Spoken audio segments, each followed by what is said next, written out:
If we have one hadith that has a reliable chain, we can use that one hadith to establish that something is haram or halal or mustahab or makruh. But with aqa'id, we said we need multiple reports. It needs to reach the threshold of tawatur or istifada. Because it's important, because we're claiming that this is the law of God. We got to be sure. How about ahadith that speak about akhlaq? For example, imagine we have a hadith where the Imam alayhi salam is encouraging us to be honest. Do we really need to investigate the sanad of the narration to accept it for us to adopt the virtue of honesty? No. When it comes to narrations that speak about virtue and ethics, ulama are much more relaxed. For example, Imam al-Sadiq says, حُبُّ الدُّنْيَا رَأْسُ كُلِّ خَطِيئَةٍ.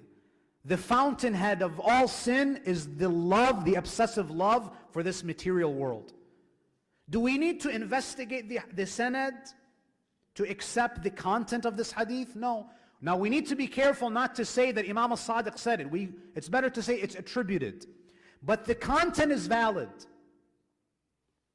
When you read the Quran, for example, before most of the chapters, there's a section on the merit of this specific surah that speak about the thawab of reading this surah or that surah.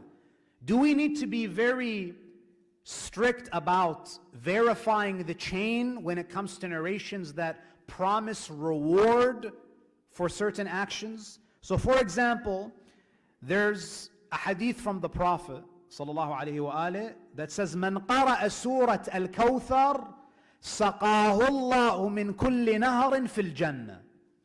Whoever recites Surat al-Kawthar, the hadith that is attributed to the Prophet says, whoever recites Surat al-Kawthar, Allah will allow them to drink from every river in paradise.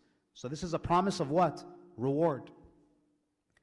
Now some people ask, Sheikh, is this hadith authentic or not? The answer is it doesn't matter. You may say, how? It doesn't matter? When it comes to ahadith that mention a reward for an act of worship, scholars don't really care very much about the sanad. Why? Because we have an authentic tradition from Imam al-Sadiq that says, "Man balaghahu shay'un min al-thawab ala shay'in min al-khayr fa'amila dhalik fa'amila bihi." If you come across a hadith, or a hadith reaches you that mentions that you will get such and such reward if you give charity, or if you fast on this day, or if you read this surah from the Quran, it's related to the reward for things that are known to be good in Islam. Fasting, charity, reciting the Quran, and you perform that deed, hoping for that reward. Imam al-Sadiq says, كَانَ لَهُ أَجْرُ ذَلِكَ وَإِنْ كَانَ رَسُولُ اللَّهِ لَمْ يَقُلْهُ. This is known as hadith man balagh.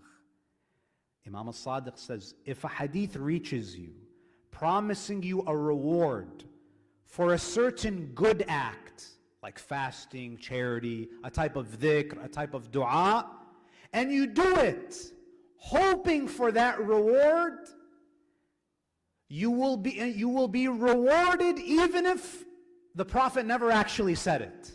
Imam al-Sadiq says this in a authentic hadith. So whenever you want to read any surah of the Quran, or whenever you want to fast, or you want to do anything good, and there's a hadith that speaks about the reward, do it with the intention of getting that reward, and Allah will give it to you, even if it's not confirmed, or even if in reality those words were never uttered by the Prophet. So scholars approach the sanad of ahadith differently, depending on the category of that hadith.